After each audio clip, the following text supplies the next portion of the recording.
José Domingo Cardón, soy indígena del pueblo Coconuco. Nací hace 70 años en la vereda de Cuaré, resguardo de Puracé. Desde los 16 años he participado en las luchas por reivindicar el concepto de poblaciones originarias, participado en las luchas por las recuperaciones de tierra y a través de la lucha por las recuperaciones de tierra, los demás aspectos. Recuperar la tierra para recuperarlo todo. Así nos formamos hace unos 55 años. Antes de 1492 no había Bogotá, no había Medellín, no había Popayán, no había Cauca. Esto no tenía linderos, no tenía broches, no tenía alambrados. Esto era un territorio muy amplio y libre, donde habían poblaciones que podían andar, disfrutar libremente en este territorio. Estas poblaciones eran muchísimas, según la investigación, según los textos que uno encuentra, se habla de millares de personas, de millares de indígenas. Eran muchísimos. Esta gente anteriormente subsistía bajo los conceptos de caza, pesca y recolección. Desde luego utilizaban el trueque y he ido aprendiendo que esta gente había desarrollado grandes conocimientos en ciencia y tecnología. Esta gente tenía una diversidad de creencias, de muchísimas creencias que ellos tenían. Además, tenían formas de organizaciones propias. Al aparecer la fecha de 1492, aparece el hombre blanco, aparecen los europeos, fundamentalmente los españoles, y con la presencia de esta gente que se equivocaron de salida, no arrancaron para Colombia y para América, sino que fueron para las Indias. Por eso nos quedamos con el remoquete de indios después de 1490. Para mí la colonización es dejar gente en distintos lugares de esta gran región. Esta gran región, antes de esa época, según los textos por ahí que aparecen, tenía un nombre. Esto se llamaba Tehuantisuyo o Pachamama. Pero después que aparece esta gente y después de la colonización, arrancan con la distribución de esta gran región a crear una nación. Es ahí donde aparece Colombia, Ecuador, Perú, Bolivia, otras naciones, producto de esa presencia inicialmente que aún yo no comparto el contexto, la palabra de conquista. No, señores, no nos conquistaron. O la palabra de descubrimiento, ni la una ni la otra. Lo que hubo fue una invasión. Y luego la colonización de gente extraña en este territorio. Y luego la división de este gran territorio, que no tenía límites, ni fronteras, ni broches, ni nada, pues lo divide. Y le quitan el nombre de Tehuantisuyo o Pachamama y le ponen América. ¿Y América por qué? Pues porque uno de los que venía en la colonización era un señor que manejaba el GPS, era el geógrafo, y ese señor se llamaba Américo Vespucio. Y empiezan las luchas indígenas en estos momentos de invasión y de colonización, y empiezan nuestros ancestros a defenderse de alguna manera. Una de las defensas fue acompañada incluso por un cura que vino con ellos, porque era a evangelizarnos, y según los textos, el trato que recibían nuestros mayores no era el adecuado. Esta gente que llegó consideraban animales, los consideraban salvajes, los consideraban que no era gente. Y no era gente por la diversidad de idiomas, no eran gente por la diversidad de creencias, no eran gente por las formas de alimentarse, no eran gente por las formas de vestirse. Entonces comenzaron a ser quemados, comenzaron a ser utilizados, comenzaron a esclavizarlos, comenzaron mucha de esta gente a morirse por diversas enfermedades que estos trajeron. El cura Juan Bartolomé de las Casas recurre a la reina de España y él les dice que este es un país, que es una región muy rica, pero que los que hay allí no son animales, sino que es gente distinta. Es ahí donde aparecería a través de ella y la lucha de nuestros antepasados la primer norma que en nuestro caso comenzamos a encontrar. Se le llamarían leyes de Indias, es decir, que los indígenas de la época no peleaban por tierra, ni por salud, ni por educación, ni por transferencias. Estaban reivindicando el derecho de seres humanos. Esa norma es la primera fábula, según los letrados, que existe sobre las Américas y sobre esta región colombiana, que serían los pueblos indígenas. Sí, señor. Como tú nos has narrado hasta el momento, como toda esta historia de las comunidades, a nosotros nos llama la atención principalmente conocer esos marcos legales que Colombia debe adaptar para estas comunidades, respetando también la autonomía de cada colectivo indígena, por decirlo así. ¿Tú me podrías decir qué marcos legales en Colombia protegen a estas comunidades en términos de autonomía propia? Sí, estaba contando un poquito la pelea, porque ya allí hemos quedado sin tierra.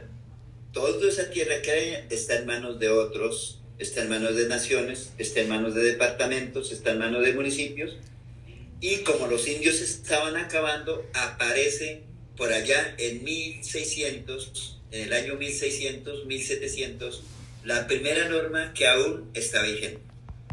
Esa norma es la Ley 89 de 1890, que reconoce o que establece un lugar para que los indios no se acaben, para que esta gente no se acabe. Se le llaman los resguardos indígenas.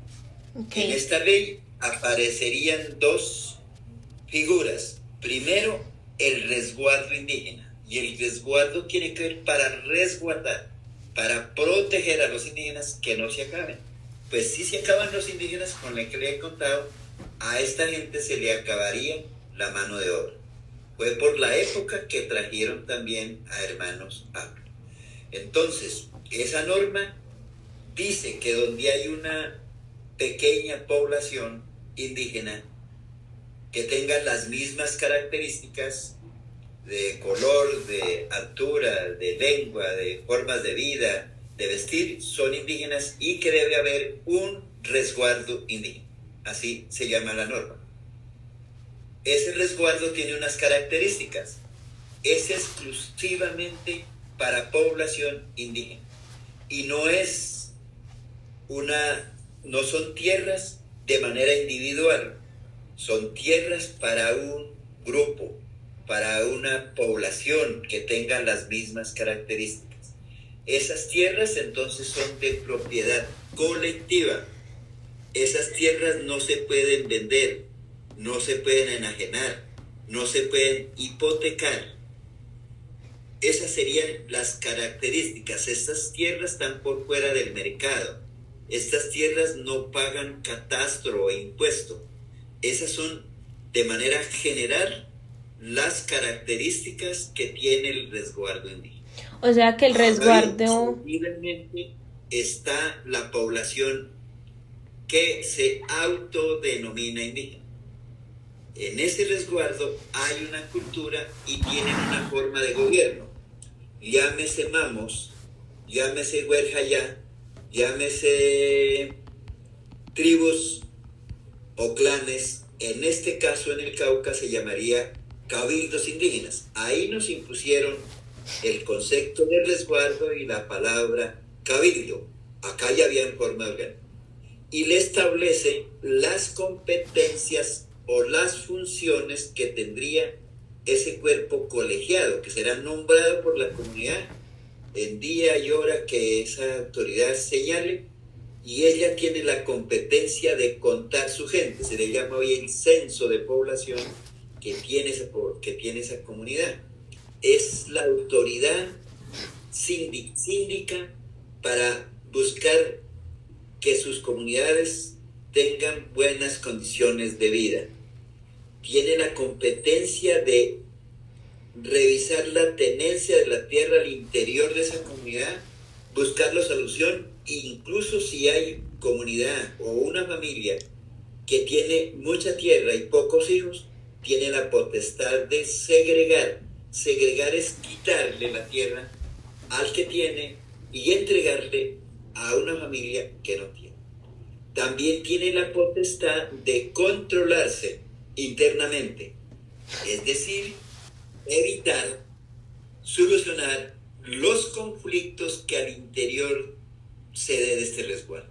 Eso me parece muy interesante, don José, precisamente porque me gustaría preguntarte en qué casos prevalece la jurisdicción nacional colombiana sobre los derechos diferenciados de los indígenas. O sea, ya sabemos que ellos tienen cierta autonomía de manejar sus propias convicciones y leyes, pero sí me gustaría saber si hay un límite entre la legislación nacional frente a los derechos o la jurisdicción indígena propia que tiene cada cabildo. Muy bien. Estos elementos un poco de mayor precisión y de mayor relación entre la jurisdicción indígena, Ley 89 de 1890, se complementa a partir de la derogación de la Constitución de 1886 y se le da una nueva vida a la Constitución de 1991. Uh-huh. Ahí se cambia la Constitución y es primera vez en la historia que participan en esa Constitución 3 indígenas. Esos 3 indígenas por ahí viven todavía. Uno es de Chocó, se llama Francisco Rojas Virle, de Catrú, Chocó. El otro se llama Lorenzo Muelas Hurtado, del departamento del Cauca, de una organización también, y por acuerdos de paz, en este caso del Movimiento Armado Quintina. Allí, junto a otros constituyentes, lograron dejar o plasmaron en la nueva Constitución más de 25 artículos referidos a los derechos civiles. Entre ellos al tema territorial, al tema idiomas, que ya no serían lenguas, sino idiomas propios en sus territorios. Tendrían el derecho a transferencias del Estado, tendrían derecho a la participación directa al Senado de la República con 2, y tienen el derecho a la jurisdicción ordinaria. Es el artículo 246 de la Constitución Política. Allí se redefinen más. Sin embargo, el 246, que es para reglamentar la justicia indígena, debería desarrollarse a través de una ley de coordinación entre el sistema jurídico indígena y el sistema jurídico nacional. La población indígena, su procedimiento tiene que ver con la prevención, no tanto con la sanción, y es acogida allí y se remedia, es aplaudida. Pero en muchos casos los problemas relacionados con los niños no los cobran. Entonces, los niños tienen prioridad en la justicia ordinaria si la justicia indígena no la aborda con celeridad, con transparencia y con equilibrio. O sea que tú me estás diciendo que existe una ruta legal que puede tener una persona, parte de las comunidades indígenas, si siente vulnerados sus derechos dentro de su misma comunidad. Porque hay algo que... hay algo que me gustaría como contarte. Nosotras tomamos este tema porque nos llamó mucho la atención de que estas mujeres indígenas transgénero, como te digo, sienten vulnerados sus derechos no solo a nivel nacional en Colombia, sino también dentro de sus propias comunidades. Muchas de ellas salen de sus propias comunidades porque se sienten atacadas, porque no respetan sus derechos individuales, como que son mujeres indígenas transgénero, no son bien aceptadas culturalmente. Entonces sí nos gustaba saber cómo se articula la legislación nacional y cuál es el límite que tienen estas comunidades indígenas en cuanto a su propia autonomía, si éstas aún pueden ir en contra de derechos individuales de estas mujeres. Entonces igual tú me estás diciendo que sí existe una ruta legal para una persona indígena que se sienta vulnerada dentro de su mismo colectivo. Sí, había empezado por lo de los niños. Debo afirmar y debo decir que también ocurre una especie de desnivel, de desequilibrio con las mujeres normalmente. Y seguramente ocurre con lo que usted me está diciendo, transgénito y una serie de corrientes, yo no sé, discúlpenme, pero eso en mi antigüedad no lo veía. Mujeres transgénicos, mujeres LGTB, mujeres no sé qué, mujeres no sé cuándo. Eso, yo no sé qué está pasando hoy en el mundo, pero pareciera, no sé, seguramente eso existía, estaba muy guardado. Sí. Y no salía a la luz pública, seguramente. Pero en el procedimiento indígena no hay esa discriminación. Pero tendrían prelación en la justicia indígena para ser atendidos los niños de manera ágil, de manera equilibrada, de manera respetuosa. Pero si no lo hay, mamá o papá, o quien demande, en un tiempo perentorio puede recurrir a la justicia ordinaria, porque se le estarían violando los derechos a ese niño o a esa niña. Lo mismo pasa con las mujeres. ¿Y por qué?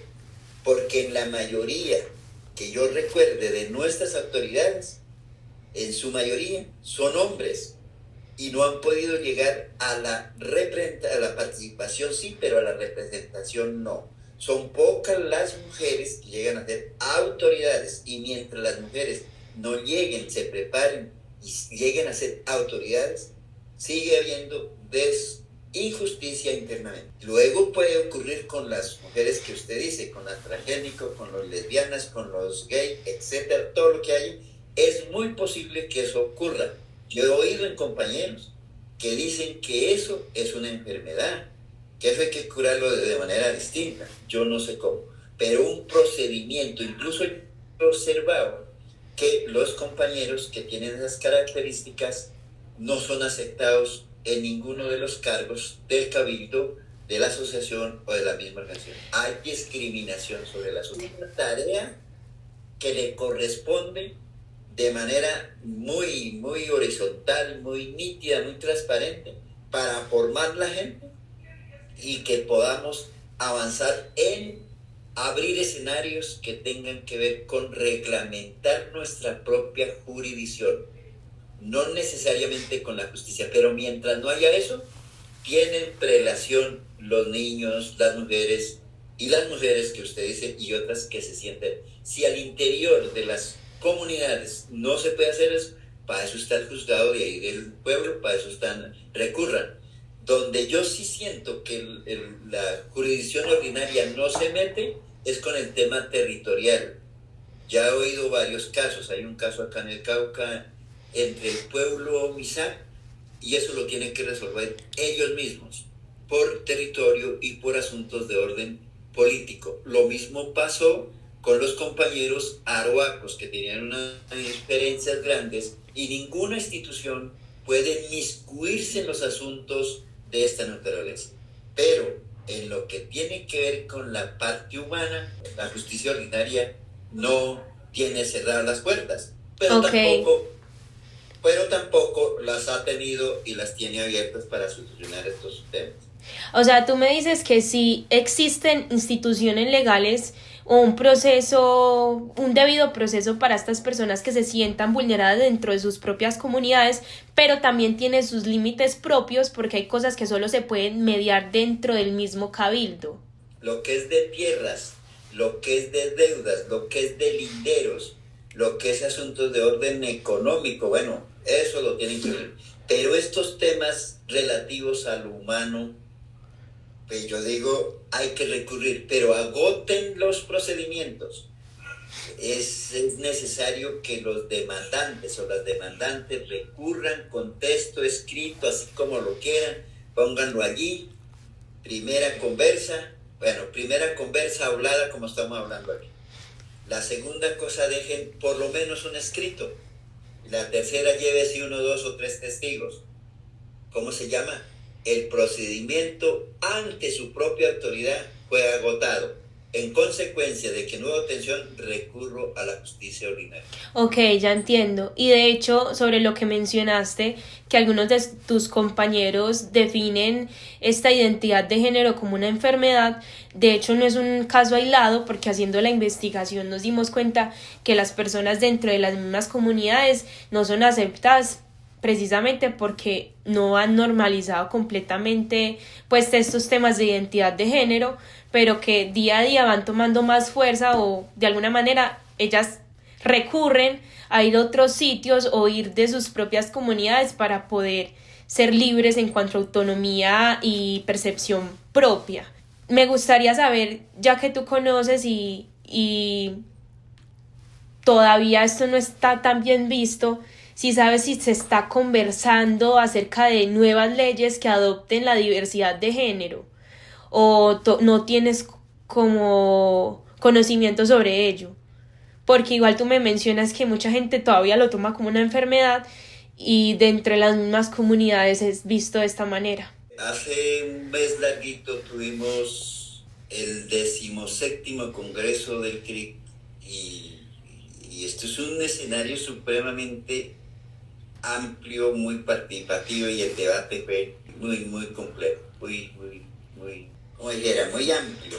Y hay unos estilos supremamente complejos de unas, ¿cómo te digo? De unas posturas supremamente radicales del aula.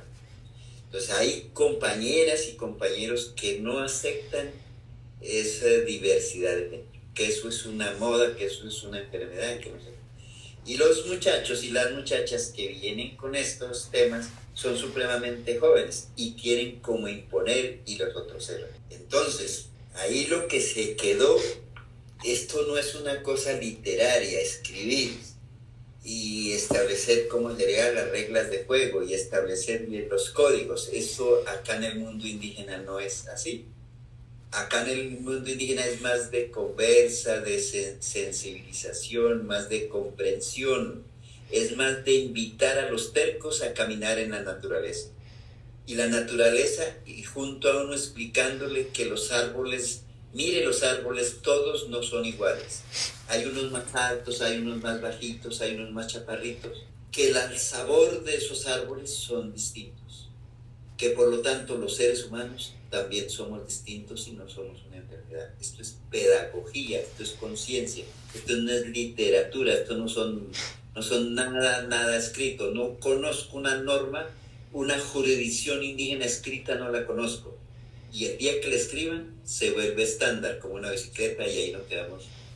O sea que tú me dices que sí se está conversando acerca de estos temas, es algo que ya llevan como a debate, pero que en realidad lleva un proceso de adaptarse, de acostumbrarse, de que las personas adopten esta postura como algo propio, o sea, es algo que lleva su tiempo, por decirlo así, y que es transmitido de generación en generación, como la cultura, por decirlo así, que tienen.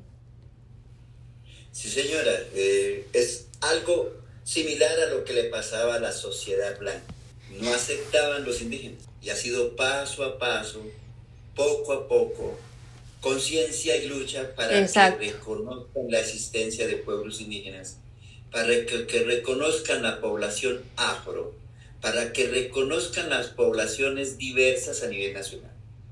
Hay la jerarquía de la iglesia, la jerarquía de grupos políticos a nivel nacional no comparten con esto, no solamente nosotros. Es un problema global, es un problema nacional. Entonces, con esto no estoy diciendo que entonces, digamos así, no.